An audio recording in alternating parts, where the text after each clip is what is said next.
Hi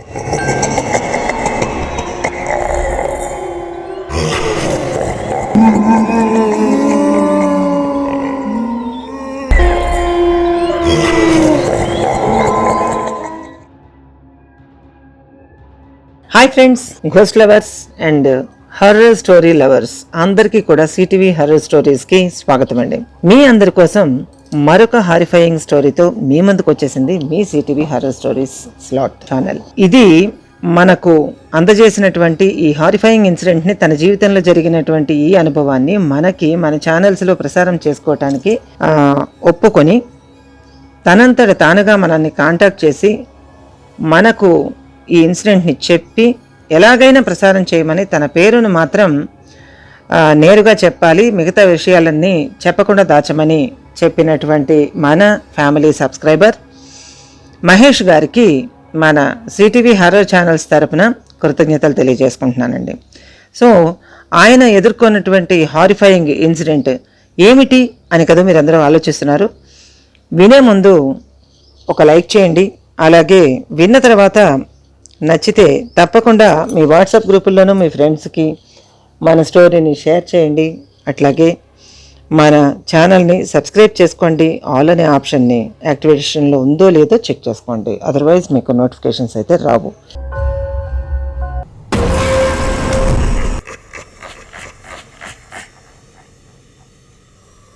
కొంతమంది నన్ను అడుగుతున్నారు, ఎందుకని హర్రర్ స్టోరీస్ ఆపేస్తున్నారు అని.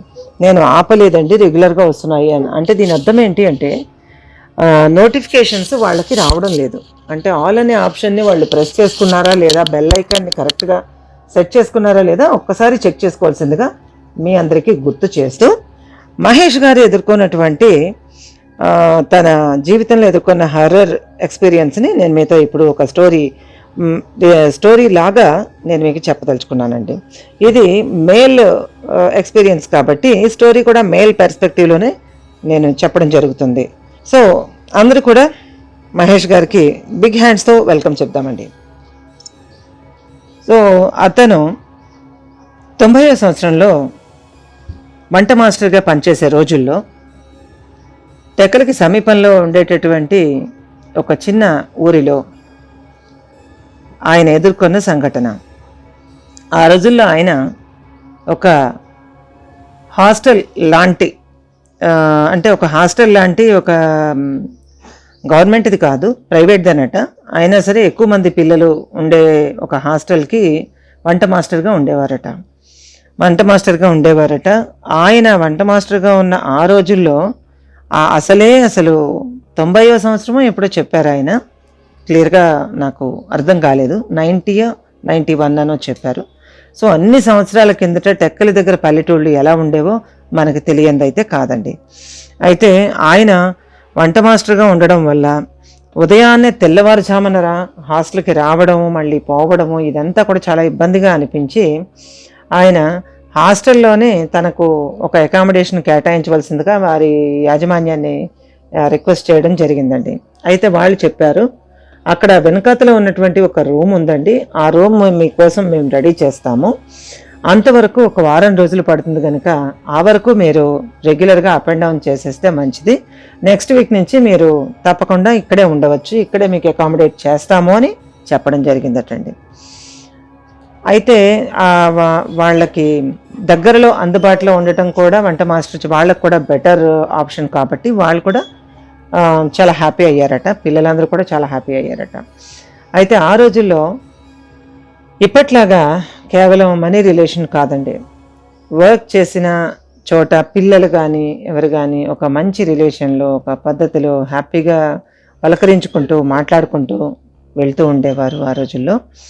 అలాంటి పద్ధతిలోనే మహేష్ గారిని కూడా పొద్దుటి నుంచి సాయంత్రం దాకా పిల్లలు భోజనాలకు వచ్చినప్పుడు మాత్రమే కాకుండా ఆయన ఎక్కడ ఎదురైనా పలకరించడం, ఇంకా రూమ్ సెట్ కాలేదా అని అడగడం, ఇలాంటివన్నీ జరుగుతూ ఉండేవంట. అక్కడ ఉన్న వాళ్ళు చిన్నపిల్లలు అయితే కారండి, డిగ్రీ చదువుతున్న స్టూడెంట్స్. సో పెద్ద పిల్లలే కాబట్టి ఆయన కూడా చాలా ఫ్రీగా మాట్లాడుకుంటూ ఉండేవారంట. అయితే ఒక వారం రోజులే కదా, ఈ వారం రోజులు నేను అప్ అండ్ డౌన్ చేసేస్తాను, ఏం పర్వాలేదు అంటే వాళ్ళకి రాత్రి 8 గంటలకి భోజనం టైం అట అండి, డిన్నర్ టైము. ఆ టైం కల్లా వంట అంతా రెడీ చేసేసి ఆయన కూడా అక్కడ వాళ్ళకి ఒక బ్యాచ్ అయిపోయిన తర్వాత 8:30 వరకు ఉండి 9 o'clockకి ఆయన కూడా భోజనం చేసేసి 9 and 9:30 టైంలో తిరిగి ఆయన తాను ఉండేటటువంటి గ్రామానికి తిరిగి వెళ్ళిపోయేవారంట. అంటే తనున్న అకామిడేషన్కి వెళ్ళిపోయేవారంట ఆ ఇంటికి. ఆ వెళ్ళేటప్పుడు ఆ వెళ్ళడానికి రావడానికి ఆయనకి వాళ్ళ ఇంటికి హాస్టల్కి మధ్య దూరం అయితే ఆయన సైకిల్ తొక్కుంటూ వెళ్ళి సైకిల్ తొక్కుంటూ వచ్చేవారంట. దానికి 10 minutes to 15 minutes పట్టేదట. కాకపోతే రోజు రావడం పోవడం, ఒక్కొక్కసారి నిద్ర మెలకువ రాకపోతే చాలా ఇబ్బంది పడేవారంట, కంగారుగా రావడం. అందుకని అలారం పెట్టుకుని మరి పొద్దుట 4 గంటలకు లేవటము, లేచి గబ్బగబ్బా రెడీ అయ్యి హాస్టల్కి బయలుదేరుతూ ఉండేవారంట. అట్లాగే రాత్రి 9:30 అయ్యేది. ఒక్కోసారి తోటి వాళ్ళు మాట్లాడుతూ ఉంటే స్వీపర్లు కానీ లేకపోతే ఇంకెవరైనా కానీ కొలీగ్స్ మాట్లాడుతూ ఉంటే వాళ్ళతో మాట్లాడుతూ భోజనాలు చేసి 10-10:30 దాకా హాస్టల్లోనే ఉండిపోయి 10:30 అయిన తర్వాత అక్కడి నుంచి కదిలి వెళ్ళడం అనేది అతనికి చాలా వరకు అలవాట్లో ఉండేదంట. కొంతమంది చెప్పున్నారంట గ్రామంలో కూడా, మీరు హాస్టల్ నుంచి వస్తున్నారు కదా, అంత లేటుగా ఎందుకు వస్తున్నారండి మహేష్ గారు, కొంచెం తొందరగా వస్తే మీకు బెటర్ కదా, ఎందుకు అంత రాత్రి వేళ రోడ్ అంతా క్రాస్ చేసి వస్తున్నారు అని అడిగారంట. ఏమెందుకు, నేను చేరి అప్పుడే 20 రోజులు అవుతుంది, 20 రోజుల నుంచి నాకు ఏమీ ప్రాబ్లం లేదు, నేను రోజు రాత్రి 10:30-11 గంటలకే వస్తున్నాను, అయినా సరే నేను ఏ సమస్య ఎదుర్కోలేదండి, ఎందుకు అలా అడుగుతున్నారు, ఏమైనా ప్రాబ్లమా లేకపోతే ఏంటి చెప్పండి, ఏమైనా పురుగు పుట్ర తిరుగుతూ ఉంటాయా ఏంటి, ఎటువంటి జాగ్రత్తలు తీసుకోవాలి నేను అని మహేష్ గారు అడిగారంట. అప్పటికే ఆయన వయసు వచ్చేసి 45 నుంచి 50 సంవత్సరాల వయసు ఉంటుంది, సీనియర్ అనమాట. అయితే వాళ్ళు అన్నారంటే, చిచి అదేం కాదు, అటువంటి పురుగు పుట్ర అయితే మనం పర్వాలేదండి, కంటికి కనిపిస్తాయి, మన దెబ్బకి దొరుకుతాయి, కానీ అక్కడ ఏవో కాస్త గాలి, చెడు గాలి తిరుగుతోందని, కాస్త దెయ్యాల బాధ ఎక్కువగా ఉంటుంది ఆ ఏరియాలోనే అందరూ అంటుంటారండి, అందుకని రాత్రి ఎవరు కూడా 10 అంటే 9 గంటలు దాటితే ఎవరు అటువైపు వెళ్ళరండి, మీరు ఏకంగాను రాత్రి 10:30 అయ్యాక వస్తున్నారు, కొంచెం చూసుకుని రండి సార్ అని చెప్పారంట వాళ్ళు. చెప్తే మహేష్ గారికి ఒక్క క్షణం ఏదో అనిపించిందంట, ఏంటి అసలు నేను ఎందుకు అంత మొండిగా చేయాలి, నేను కూడా కాస్త ముందుగానే వస్తే బెటర్ కదా అని అనుకున్నారట. అనుకుంటే ఆ అకామిడేషన్ వీళ్ళకి సెట్ కాకపోవడం వల్ల, ఇంకా అతను ఒక వారం రోజులు తిరగాల్సి రావడం వల్ల మెంటల్గా ప్రిపేర్ అయ్యి 9 గంటలకల్లా వెళ్ళిపోవాలి అని గట్టిగా నిర్ణయించుకున్నారటండి. ఇలా జరుగుతూ ఉండగా రోజులు, ఒక రోజు రాత్రి ఆయన సాటర్డే నైట్ ఆయన చాలామందికి ఆ రోజు ఎవరో ఇంకా కొంతమంది కూడా రావడం జరిగిందంట ఏదో అకేషన్ వల్ల, దానివల్ల ఎక్కువ మందికి వంట చేయవలసి రావడంతో లేట్ అవ్వడము, తర్వాత అతను కూడా భోజనం చేసిన తర్వాత తన అకామిడేషన్కి బయలుదేరడానికి అతనికి 10:30 దాటేసిందంట.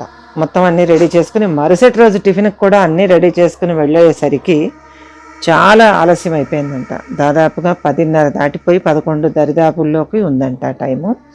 ఆ రోజు అందరూ అన్నారట, ఇంత రాత్రిప్పుడు వెళ్ళడం ఎందుకండి, ఇక్కడ పడుకొనుకోండి అని అంటే, లేదు నేను వెళ్ళిపోతాను, వెళ్ళిపోయి రేపు ఒక అర్ధగంట ఆలస్యంగా వస్తాను, ఆదివారమే కదా పర్వాలేదు అని చెప్పి ఆయన చెప్పుకొని, ఆ తర్వాత పిల్లలకు కూడా అందరికీ కూడా మెలకువగా ఉన్న వాళ్ళకి అందరికీ సెండ్ ఆఫ్ చెప్పుకొని అతను వచ్చారట. వెనక్కి రోడ్డు ఎక్కాడటండి సైకిల్ తొక్కుని.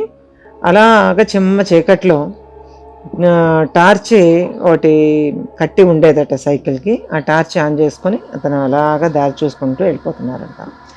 వెళ్ళిపోతూ ఉంటే అక్కడ కొంత టైం అయిన తర్వాత అంటే సింగిల్ లైన్ రోడ్లే తప్ప ఇప్పట్లా కాదు కదండి, అక్కడ మట్టి రోడ్లే, అది కూడాను దట్టు మట్టి రోడ్లు అవడం వల్ల ఏదైనా చిన్న గాలి వీచినా కూడా ఒక దుమ్ము తెరలాగా లేవటం, మొహం మీదకి పడటం, ఇటువంటివన్నీ అనుభవాలే పల్లెటూళ్ళల్లో. అట్లా జరిగే సిచ్యువేషన్లో ఆయన సైకిల్ ఆఫ్ చేసి అక్కడ మొహం మీద పడినటువంటి దుమ్ముని, ఆ చల్లగాలికి లేచిన దుమ్ముని, మొహం మీద పడిన దుమ్ముని కర్చీఫ్తో తుడుచుకుంటూ వెనకాతల క్యారేజీలో పెట్టుకున్న వాటర్ బాటిల్ చిన్నది ఉంటే అది తీసి కళ్ళు కడుక్కొని మళ్ళీ స్టార్ట్ చేశారటండి. ఇదంతా జరగడానికి ఒక 5 నిమిషాల సమయం అయితే అతనికి పట్టింది. ఈ 5 నిమిషాల సమయంలోనూ అక్కడ వాతావరణంలో ఏదో చేంజ్ అయితే అతను గమనించారట.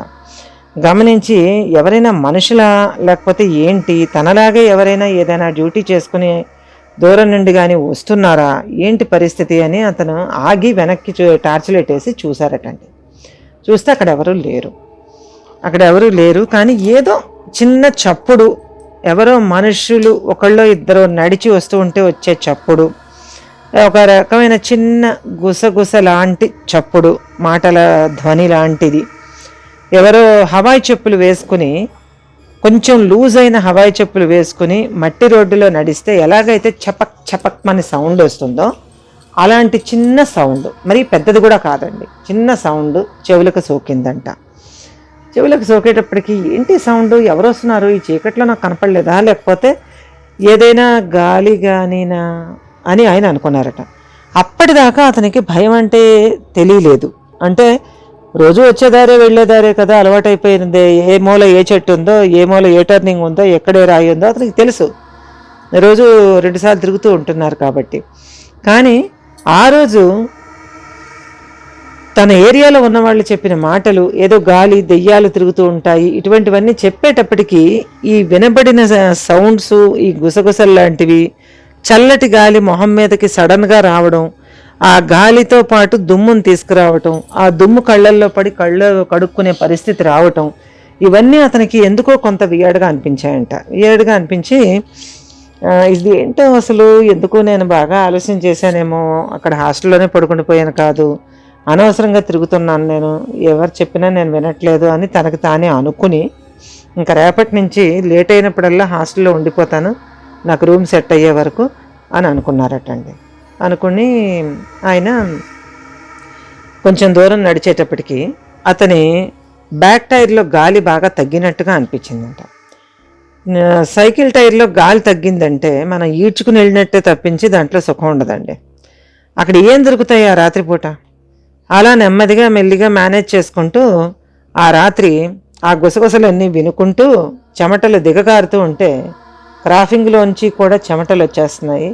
ఆ భయానికి అతనికి నిజంగానే చాలా భయం అనిపించిందంట. ఆ భయానికి చెమటలు పట్టి ఒక రకమైన ఫీల్తో అతను గబగబా ఈడ్చుకుంటూ సైకిల్ తొక్కడం మానేసి ఈడ్చుకుంటూ వెళ్ళిపోయారంటండి అతని రూమ్కి. వెళ్ళిపోయినప్పుడు అతని రూమ్ ఎక్కడైతే ఉందో ఆ పెంకుటిల్లు, అంతవరకు వచ్చినటువంటి ఆ చప్పుళ్ళు, ఆ గుసగుసలాడేటటువంటి అవన్నీ కూడా క్రమక్రమంగా దూరం అవుతున్నట్టుగా అతను పసిగట్టడం జరిగిందట. ఇది చూశారు కదా, అంతవరకు దగ్గరగా వస్తున్నవి అతని ఇంటి వరకు వచ్చేటప్పటికి కొద్దిగా దూరంగా వెళ్తున్నట్టుగాను కాసేపటికి నిశ్శబ్దం అలముకుందంట. అంటే అర్థం ఏంటి? అతని ఇంటికి ఒక 25-30 అడుగుల దూరం వరకు అదేదో శక్తి, ఏదో some negative force and dark force అతన్ని వెంటాడుతూ వచ్చింది. అంతవరకు వచ్చి ఇల్లు, జనాలు, పరిసరాలు కనపడగానే మళ్ళీ అది వదిలేసి నెమ్మదిగా బ్యాక్ స్టెప్ వేసినట్టుగా ఇతను అర్థం చేసుకున్నారట. అతనికేం కనిపించలేదు, అక్కడ అర్థం చేసుకున్నారట. అర్థం చేసుకుని సరే ఏదైతే నేను పోయింది, ఇంక రేపటి నుంచి నేను ఈ టైంకి రాను అని ఖచ్చితంగా నిర్ణయించుకొని ఆ సైకిల్ని అక్కడే గోడకు చేరేసేసి ఉదయం చూసుకుందాంలే అనుకుని లోపలికి కాళ్ళు చేతులు కడుక్కొని లోపలికి వెళ్ళి తన గదిలో చాప పరుచుకొని పడుకున్నారట. అతనికి ఖైనీ వేసుకునేటటువంటి అలవాటు అయితే ఉందంటండి. ఆ ఖైనీ వేసుకోకపోతే అతనికి తలంతా నొప్పిగా ఉన్నట్టుగాను, ఏదో పిచ్చి పట్టినట్టుగాను, చిరాగ్గాను ఉండడం, ఆ రకమైనటువంటి పొజిషన్లో అతనికి ఖైనీ బాగా అలవాటు అన్నమాట. నైట్ ఇంకాసేపు పడుకుంటాను కాసేపట్లో అనగా అతను ఖైనీ ప్యాకెట్ కోసం జేబులు తడుముకున్నాడంట. తడుముకుంటే ఆ ఖైనీ ప్యాకెట్ అయితే దొరకలేదు. అదేంటి, నేను వచ్చేటప్పుడు 2 ఖైనీ ప్యాకెట్ జేబులో పెట్టుకున్నాను కదా, ఎక్కడ పడిపోయి ఉంటుంది? ఇక్కడ సైకిల్ దగ్గర కానీ పడిపోయిందా, లేకపోతే నేను తెచ్చుకోవడం మర్చిపోయానా, హాస్టల్లో ఉంచేశానా అని అతను కంగారుగా లేచి లైట్ వేసి, అతని రూమ్లో ఉన్నది 40 వాట్ల బల్బ్ అటండి, చాలా గుడ్డి వెలుగు వస్తుంది. ఎలాగో రాత్రి వరకు నేను ఉండాను కదా, వచ్చి పడుకోవడమే కదా అని అతను సౌకర్యాల పట్ల అంత ఎక్కువగా ఏం పెట్టుకోలేదటండి. అయితే అతనికి ఆ ఖైనీ ప్యాకెట్ దొరక్కపోవడం వల్ల నెమ్మదిగా తలుపు తీసి అసలు ముందర లైట్ వేసి గదిలో వెతుక్కున్నారట. వెతుక్కున్నప్పుడు చల్లటి గాలి కిటికీలో నుంచి తెరలాగా వచ్చినట్టు అనిపించిందంట. చల్లగా గాలి అన్నమాట. అది చూస్తే ఫిబ్రవరి మార్చి సమయం అట. ఎండ ఉక్కబోతతోని అతని గదిలో ఫ్యాన్ కూడా లేదు. టేబుల్ ఫ్యాన్ ఉంది, అది రిపేర్లో ఉందంట. చెమటలు కారిపోతూ ఉంటే ఓ పక్కన ఇంత చల్లగాలి ఏంటి, ఒకవేళ మబ్బులు కానేసి వాన కానీ పడుతుందా, అమ్మ దేవుడా వాన పడితే నాకంటే అదృష్టవంతులు ఇంకెవరు లేరు అనుకుని అతను తనలో తనే అనుకుని, ఇలాంటప్పుడు కానీ ఖైనీ ఉంటేనా అని అనుకుని ఎలాగైనా వెతుక్కుందామని ధైర్యం చేసి టార్చ్ లైట్ చేత్తో పట్టుకుని నెమ్మదిగా తలుపు తీసి బయటకు వచ్చారటండి. అప్పుడు టైం సరిగ్గా 12:30 అయిందంట. 12:30 అయిందంట. అది నిద్ర పట్టట్లేదు అనమాట. పడుకుందామని ట్రై చేశాను కానీ నాకు నిద్ర రాలేదండి. నిద్ర రాకపోవడం వల్ల చాలాసేపు చూసుకొని అలాగా దాన్ని వెతుక్కుంటూ తలుపు తీశానండి అని ఆయన నాతో చెప్పారనమాట. అంటే మన ఛానల్కి ఇచ్చిన దీంట్లో చెప్పారు ఆయన. చెప్తే సరే అయితే బయటకు వచ్చి వెతుక్కుంటున్నారటండి. బయటకు వచ్చి వెతుక్కుంటూ ఉంటే ఏదో ఒక 3 వేళ్ళు, చూపుడు వేలు, మధ్య వేలు, ఉంగరం వేలు, అలాగ 3 వేళ్ళు అతని జబ్బ మీద, అంటే భుజం కంటే కొద్దిగా కిందనమాట, స్కిన్ మీద కట్ బనీన్ వేసుకుని లుంగి కట్టుకున్నట్టు ఆయన ఆ చేతి మీద 3 వేళ్లతో ఎవరో మహేషు అని తట్టినట్టుగా వినిపించిందంట. తట్టి పిలిచినట్టు వినిపించి వెనక్కి తిరిగి చూసేటప్పటికి ఎవరు కనిపించలేదంట. దాంతో మనోడికి చాలా భయం వేసింది. ఏంటి ఇంత దారుణంగా, నేను బయటకు వచ్చేటప్పటికి మహేషు అని పిలిచినట్టు నా చెవుల దగ్గర వినిపించింది. తీరా చూస్తే ఏమీ లేదు, ఎందుకైనా మంచిది వెళ్ళిపోతాను లోపలికి అని చెప్పేసి లోపలికి వెళ్ళిపోయి తలుపు గడి పెట్టేసుకున్నారండి. పెట్టేసుకుని ఆ రాత్రి నెమ్మదిగా ప్రాణాలు అరచేతులు పెట్టుకుని బతికేశాడు అతను. బతికేసి తెల్లారేసరికి ఆయన ఎలాగైపోయారంటే, నిద్ర లేకపోవడం ఒకటి, భయం ఒకటి, ఒంటరితనం ఒకటి, ఆ అలవాటైనటువంటి ఖైనీ ప్యాకెట్ లేకపోవడం ఒకటి, వీటన్నింటితోని మనిషి పీకిపోయినట్టుగా అయిపోయాడంట. అయిపోయి మరుసటి రోజు డ్యూటీకి అరగంట కాదండి, 1.5 లేటుగా వెళ్ళారంట. వెళ్ళేటప్పటికి ఇతను కింద పనిచేస్తున్న వాళ్ళు ఆల్రెడీ హాస్టల్లో వర్క్ స్టార్ట్ చేసేసి పిల్లలకి టీలన్నీ ఇచ్చేసి టిఫిన్ కూడా రెడీ అవుతుందంట. ఆ సమయానికి ఇతను వెళ్ళేటప్పటికి 6:30 అయిందంట. ఏంటి గురు ఇంతవరకు రాలేదు అని కొలీగ్స్ అడిగారంట. అడిగితే అతనికి జరిగిన అనుభవాన్ని 3 ముక్కల్లో చెప్పారంట. చెప్తే ఎందుకైనా మంచిది తావీజ్ ఏదైనా కట్టించుకోకపోతే లేనిపోనివి ఏవైనా మీదకు వస్తాయి, లేదంటే ఒళ్ళు పాడు చేస్తాయి, అనవసరంగా హెల్త్ పాడైపోతుంది, జాగ్రత్త అని చెప్పారంట. అక్కడ అంట్లు తోముకునే ఒక ఆవిడ ఉండేదటండి. ఆవిడ వయసులో ఒక 60 సంవత్సరాల వయసు ఉంటుంది అప్పటికే ఆవిడకి. ఆవిడ ఇదంతా విన్న తర్వాత మహేష్ గారిని పిలిచి, బాబు మీరు ఒక్కరే వస్తున్నారు, వెళ్తున్నావు, అంత బాగానే ఉంది, కానీ నువ్వు దారమ్మట వెళ్ళేటప్పుడు హనుమాన్ చాలీసా మనసులో అనుకుంటూ వెళ్ళిపో, దాంతో నీకు బాగా రిలీఫ్ వస్తుంది, ఏమీ ఇబ్బంది ఉండదు. తర్వాత ఇవాళ ఎలాగైనా ఇంటికి చేరేటప్పుడు కొంచెం పెందరాళ వెళ్ళిపోయి అక్కడ ఊళ్ళో ఉన్న హనుమాన్ ఆలయానికి వెళ్ళి అక్కడి నుంచి బొట్టో ఏదో తీసుకెళ్ళి బాబు, ఎందుకు అనవసరంగా లేనిపోనివి, ఒక్కడవే ఉంటున్నావు, జాగ్రత్తగా ఉండాలి, రోజులు బాగాలేవు అనేసి ఆవిడ ఏదో చెప్పిందంట. చెప్పి నీకు ఎక్కడ అలా అనిపించింది అని వివరాలు అడిగారట ఆవిడ. అడిగితే ఆ ముసలి స్త్రీ అడిగిందనమాట. అడిగితే ఇతను అన్నీ చెప్తే ఆవిడ ఏదో చెప్పబోయి మళ్ళీ ఆగిపోయినట్టుగా మహేష్ గారికి అర్థమైందంట. అంటే ఇక్కడ ఏదో వ్యవహారం ఉంది, మనకెందుకు వచ్చిన గొడవ, మనం తొందరగా వెళ్ళిపోతే అయిపోతుంది కదా అని అనుకుని ఆ రోజు పనంతా చేసుకుని వెళ్ళేటప్పుడు జ్ఞాపకంగా ఏమంటారు ఖైనీ ప్యాకెట్లను జ్ఞాపకంగా ఒక 4 ప్యాకెట్లను జేబులో పెట్టుకుని, గుర్తు పెట్టుకుని మరీ జేబులో పెట్టుకుని వాటరు అన్నీ పెట్టుకుని తినేసిన తర్వాత ఆ రోజు 8:30 గంటలకే అతను పిల్లలు ఇంకా భోజనాలు అవుతూ ఉండగానే స్టాఫ్తో చెప్పేసి, రాత్రంతా నేను భయంతో నిద్రపోలేదు, సో ఇవాళ వేగం వెళ్ళిపోతాను, వేగం వెళ్ళిపోయి వెళ్తా గుడి దగ్గరికి వెళ్ళి అది తీసుకుని అలాగే వెళ్ళిపోతాను, నేను రేపు పొద్దున్న వచ్చేస్తానని చెప్పేసి అతను ప్రయాణం మొదలుపెట్టారటండి. మొదలు పెడితే అతను ఆ రోజు సైకిల్ తెచ్చుకోలేదు. ఎందుకంటే అతను ఉదయం వచ్చేటప్పటికి సైకిల్ టైర్లకి గాలి కొట్టే షాపులు ఏవి తెరవరు, అందుకని చెప్పి నడుచుకుంటూ వచ్చేసాడు. సో ఇప్పుడు కూడా మళ్ళీ నడుచుకుంటూ వెళ్ళవలసిందే. అయితే అతనితో పాటు పనిచేస్తున్న వేరే అతను కూడా, నేను కూడా వస్తాను మహేష్, ఇద్దరు కలిసి వెళ్ళిపోదాము, ఎందుకు నువ్వు ఒక్కడివిని, నిన్న కూడా అలాగే బాధపడ్డావు, ఇంక ఇవాళ కూడా ఎందుకు ఒక్కడివి, నేను కూడా వస్తాను పదా అని చెప్పేసి అతని తాలూకా సైకిల్ మీద ఇద్దరు ఒకళ్ళు డబుల్స్ ఎక్కి డబుల్స్ తొక్కుకుంటూ కబుర్లు చెప్పుకుంటూ బయలుదేరారట అండి. ఆ రోజు మధ్యాహ్నం నుంచి లైట్గా మబ్బు పట్టి ఉండడంతో వాతావరణం నిన్నటికంటే ఒక మాదిరి చల్లగా ఉందంట. అలా చల్లగా ఉన్న వాతావరణంలోంచి తోడు కూడా ఉండడంతో ఏమీ భయం అనిపించలేదు ఇతనికి. భయం అనిపించకుండా హ్యాపీగా మాట్లాడుకుంటూ వెళ్ళిపోతున్నారట. సరిగ్గా నిన్న ఎక్కడైతే మనుషులు మాటలు డిస్టర్బెన్స్ అతనికి వినిపించిందో అక్కడ దాకా వచ్చేటప్పటికి ఆటోమేటిక్గా సైకిల్ స్లో అయిందటండి. స్లో అయితే ఇద్దరు అనుకున్నారట, ఏంటి స్లో అయింది అని చెప్పి ఒకరికొకరు ధైర్యం చెప్పుకుంటూ కిందకి చూసేటప్పటికి టైర్లో గాలి లేదు, వెనక టైర్లో గాలి లేదు.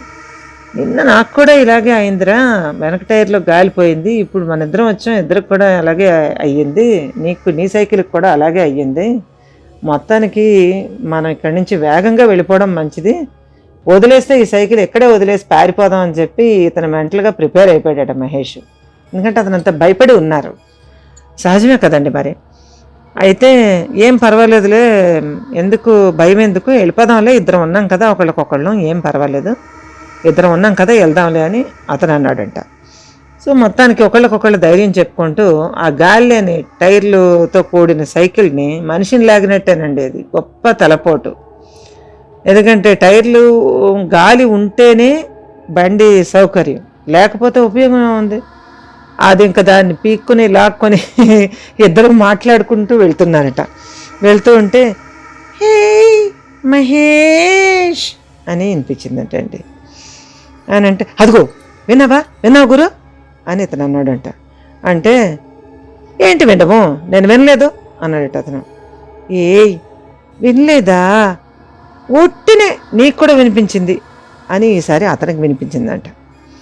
వినిపిస్తే నువ్వేంటి గొంతు మార్చి మాట్లాడుతున్నావు అని అతను అన్నాడంట. అంటే నీ మొహం, నేను గొంతు మార్చి మాట్లాడడం ఏంటి, నాకు ఇప్పుడేం వినిపించలేదే, నీకేం వినిపించింది అంటే ఒకరికొకరు చెప్పుకునేటప్పటికి ఇద్దరికి ప్యాంట్లు తడిసిపోయాయి. ఇంక ఇక్కడ ఏదో ఉంది, ఎందుకు వచ్చిన గొడవ, మనం వెళ్ళిపోదాం అంటే ఒక్కొక్కళ్ళు 45-50 ఏళ్ళు దగ్గర పడ్డాయి కదండి. గబాలన పిల్లల్లో పరిగెత్తలేరు కదా. గబగబా ఇద్దరు ఒకళ్ళ చేతులు వేళ్ళు జొనిపి గట్టిగా పట్టుకుని ఒకరికొకరు ధైర్యం చెప్పుకుంటూ గబగబా ఫాస్ట్గా అడుగులేయడం మొదలెట్టారంట. మళ్ళీ సేమ్ సిచ్యువేషను, ముందు రోజు రాత్రిలాగే హవాయి చెప్పులతో ఎవరో నడుస్తున్నట్టు చపక్ చపక్ ఠాప్ ఠాప్ అని కొడుతున్న సౌండు, ఏదో గుసగుసలాడుతూ ఉన్న సౌండ్ వస్తుందంట, మర్మరింగ్ అనమాట.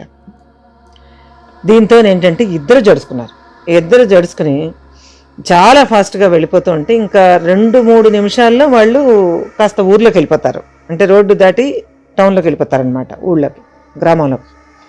అంతవరకు వచ్చేటప్పటికి ఎవరో ఆ సైకిల్ వెనకాతల ఇది క్యారేజ్ ఉంటుంది కదండి, దాన్ని పట్టుకుని ఆపినట్టుగా వీళ్ళు ఫీల్ అయ్యారంట. ఏంటి ఎవరు ఆపుతున్నారు అని వెనక్కి తిరిగి చూసేటప్పటికి ఏదో ఒక నీలంగా ఉన్నటువంటి ఒక కర్టెన్ లాంటిది అలా పాస్ అయిపోయినట్టుగా వాళ్ళకి అనిపించిందంట. అనిపించగానే బాబోయ్ దెయ్యం అనుకొని ఆ రెండో అతను ఇతన్ని సైకిల్ని వదిలేసి అతనేమో గబగబా పరిగెత్తుకుంటూ ముందుకెళ్ళిపోయాడంట. అతని సైకిల్ అది, ముందుకెళ్ళిపోయాడంట. అయితే ఆ సైకిల్ బాబోయ్ దెయ్యం అనగానే ఇతనికి ఆటోమేటిక్గా ముందు రోజు నుంచి ఘనీభవించి గట్టి పడిపోయి ఉన్న భయం ఒక్కసారి ప్రవహించడం మొదలైంది నరాల్లోని. ఎలాగైనా సరే మరీ దారుణంగా ఏదైనా సరే అతనికి బయటపడడం అంత ఇష్టం ఉండదంటండి. మరి కొంచెం ధైర్యం చేసి ఏం పర్లేదులే అనుకుని వెళ్దాం అనుకున్నట్టు కదలలేకపోతున్నాడు, భయపడిపోయాడు పూర్తిగా. ఏ మనిషి అయినా తట్టుకోలేని వింతకి కానీ, భయానికి కానీ, ఆశ్చర్యానికి కానీ, షాక్కి కానీ గురైనప్పుడు ఆ మనిషి అద్భుతాలు ఏం చేయలేడు. కాళ్ళు చేతులు చల్లబడిపోయినట్టు అయిపోయి ముందు కదలలేడు అక్కడి నుంచి. అందుకే పెద్దవాళ్ళు అంటారు చూడండి, కాలు చేయి ఆడటం లేదని, అదనమాట. అలాగైపోయాడు అతను. మహేష్ రా, ఇంకేంటి అక్కడ చూస్తున్నావు, రా అని ముందుకెళ్ళిపోయి అతను చెప్తున్నాడంట. అంటే ఇతను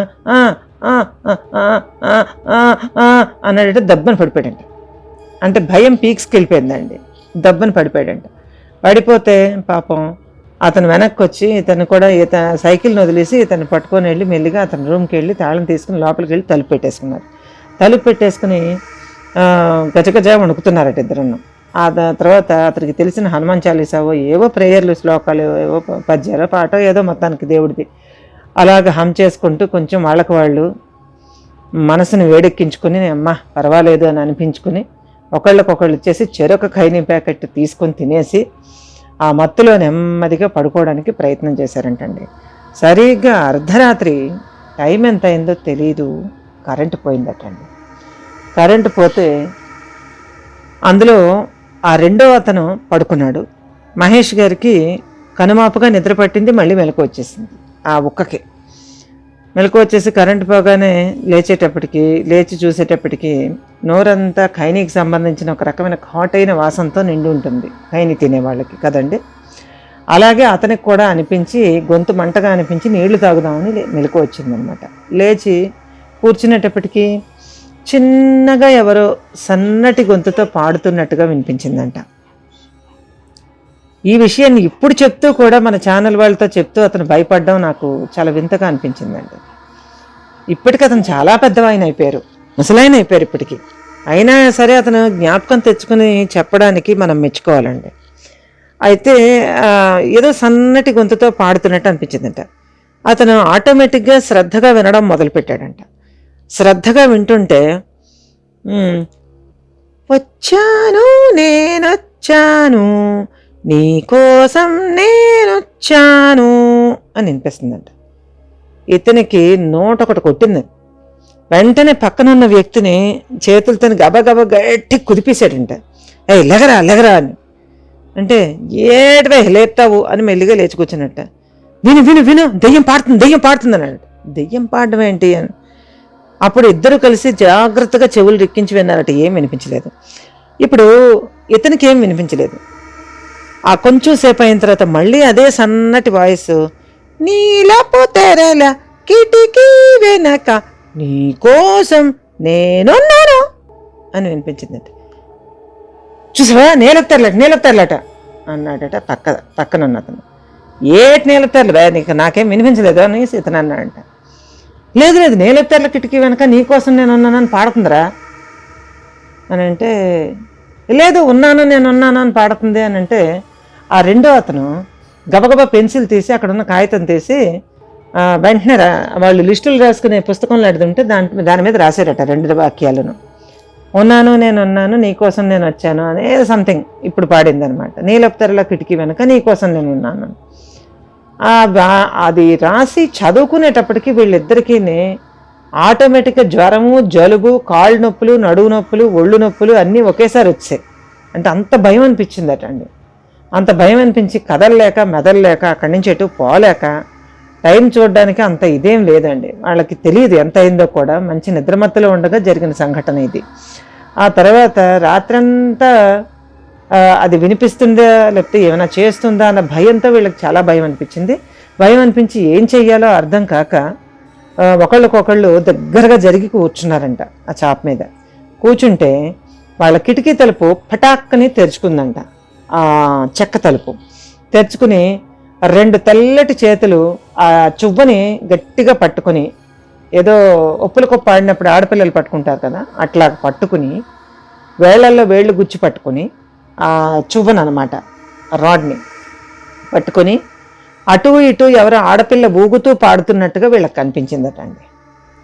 ఆ మనిషి నీలం రంగు బట్టలు కట్టుకుని ఉంది. ఆ ఆకారం, ఆ భయంకరమైన ఆకారం, ఆ కళ్ళు బలుబుల్లాగా మెరుస్తూ, ఆ చేతులకేమో గోళ్ళు. ఇంకా మర్చిపోలేనండి నేను ఈ విషయాన్ని అని చెప్తున్నాడు ఆయన. గోళ్ళు, తోని ఒక విచిత్రమైనటువంటి ఒక వికారమైన మొహం, గొంతు ఏమో చిన్నపిల్లల గొంతు లాంటి గొంతు, వయస్సు చూడబోతే ఒక 25-30 సంవత్సరాల వయస్సు ఉన్న ఆకారం. ఇదే లైన్స్ మార్చి రకరకాల ట్యూన్స్లో పాడుతున్నదంట. అలా పాడుతూ ఉంది. అది పాట కాదండి, అదొక రకమైనటువంటి అరుపు, కేక, పిలవడం, పాటలాగా సాగదీసి మాట్లాడటం, అలాగా అదొక రకంగా చేస్తోందంట. అలాగ ఎంతవరకు జరిగింది అని అంటే సుమారుగా తెల్లారగట్ల 4:30 దాకా ఉందంట. అది దెబ్బకి ఇద్దరికీ నిద్రలేదు. ఇద్దరు వణుక్కుంటూ ఉన్నారు. తెల్లవారు లేచేటప్పటికి మహేష్ గారితో వచ్చిన అతనికి ఫుల్ ఫీవరు, ఇతనికి ఒళ్ళు నొప్పులు, కాళ్ళు నొప్పులు, వాంతులు.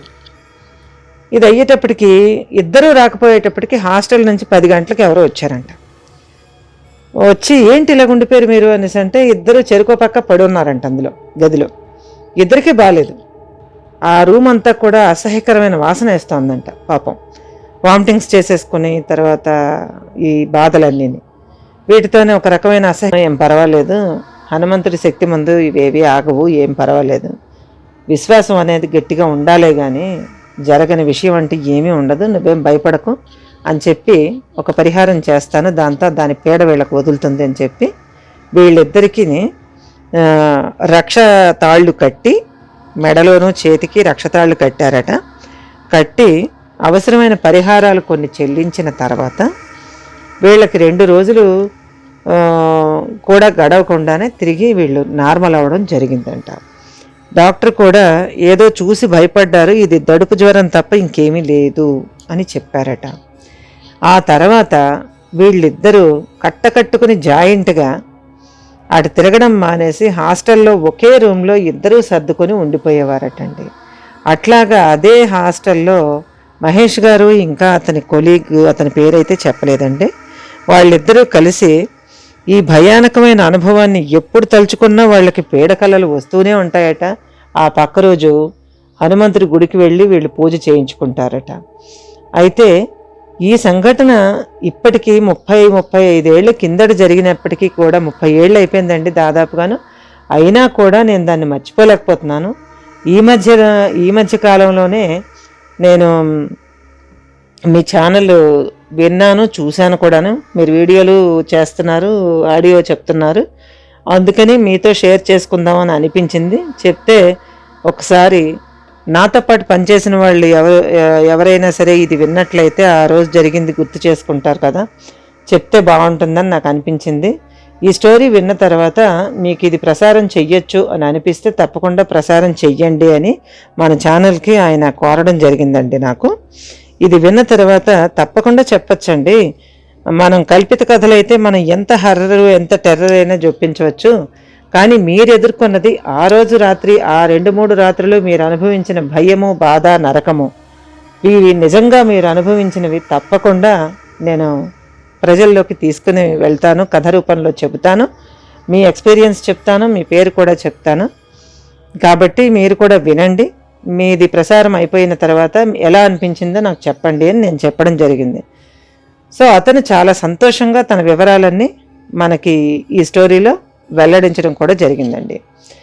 ఇప్పుడు ఆయనకి సుమారుగా 72 సంవత్సరాలంట. ఇప్పుడు కూడా అతను టెక్కలి దగ్గరే ఎక్కడో ఉంటున్నారట, ఒక ఊర్లో ఉంటున్నారట. సో మన ఛానల్ని సబ్స్క్రైబ్ చేసుకుని మనం చెప్పేటటువంటి పూజా విధానాలు అవి ఫాలో అవుతూ ఉండేవారట. ఆ తర్వాత జనంలో మనం శీర్షికలు అన్నీ కూడా బాగా నచ్చేవట. ఎందుకు మీరు చెప్పట్లేదు సామాజిక అంశాలు అని ఆయన మన అడగడం జరిగింది. సో ఇదండి కథ లాంటి నిజం లాంటి కథ. మనకి ఆట విడుపుగాను ఏదో ఒక కాలక్షేపంగాను అనిపిస్తుంది, కానీ ఇది అనుభవించిన ఆ 4 రోజులు మహేష్ గారు వాళ్ళ స్నేహితుడు అనుభవించినటువంటి భయము, బాధ, నరకము, అనారోగ్యము అనుభవించారు కనుక వాళ్ళకే దాంట్లోని డెన్సిటీ బాగా తెలుస్తుంది. సో ఈ కథ మీకు ఎలా అనిపించింది? ఈ ఇన్సిడెంట్, పాటలు పాడే దెయ్యం, పాటలాగా పిలిచే దెయ్యం ఏమిటి, అసలు ఇటువంటివి కూడా ఉంటాయా అంటే ఉంటాయనే అనిపిస్తోంది. ఖచ్చితంగా ఉంటాయి, నేనైతే నమ్ముతాను. నేను చూసి ఉన్నాను కొన్నింటిని. అయితే పాటలు పాడేదాన్ని అయితే నేను చూడలేదు, కానీ ఈయన చెప్పడం వల్ల కూడా నాకు అర్థమైంది, ఓహో దెయ్యాలు పాటలు కూడా పాడతాయి, అందుకే సినిమాల్లో అట్లా చూపిస్తారు అని. సో ఈ ఇన్సిడెంట్ విన్నాక మీకు ఎలా అనిపించింది తప్పకుండా కామెంట్ సెక్షన్లో తెలియజేయండి. అట్లాగే మీకు ఇది నచ్చినట్లయితే హ్యాపీగా మీ ఫ్రెండ్స్కి, నచ్చిన వాళ్ళకి షేర్ చేయండి. హర్రర్ని ఇష్టపడే వాళ్ళకి షేర్ చేయండి. హర్రర్కి తప్పకుండా ప్రత్యేకమైనటువంటి ఫ్యాన్ బేస్ అయితే ఉంటుందండి, చాలామంది ఇష్టపడతారు. షేర్ చేయండి, వింటారు, మన ఛానల్ని సబ్స్క్రైబ్ చేసుకుంటారు. ఇంకా మహేష్ గారు లాంటి ఎంతోమంది వాళ్ళ స్టోరీస్ని వాళ్ళ ఎక్స్పీరియన్సెస్ని నాతో షేర్ చేసుకుంటున్నారు. కనుక మీరు కూడా ఏమైనా షేర్ చేసుకోవాలనుకుంటే తప్పకుండా నాకు చెప్పవచ్చు. నా మెయిల్ ఐడి ఉంది కదా, దానికి చెప్పవచ్చు. సో ఇంకా మరొక టెరిఫైయింగ్ ఎక్స్పీరియన్స్తో మళ్ళా మీ ముందుకి వచ్చే ముందు మరొక్కసారి మన సిటీవీ ఛానల్స్ తరపున మహేష్ గారికి ఈ ఇన్సిడెంట్ మనతో షేర్ చేసుకున్న మహేష్ గారు టెక్కలి. ఆయనకి మన ఛానల్స్ తరపున హృదయపూర్వక కృతజ్ఞతలు, ఇంకా ధన్యవాదాలు. థ్యాంక్స్ టు మహేష్ గారు అండి. సో నెక్స్ట్ మరొక టెరిఫైయింగ్ ఎపిసోడ్తో మీ ముందుకు వస్తాను. అంతవరకు బాయ్.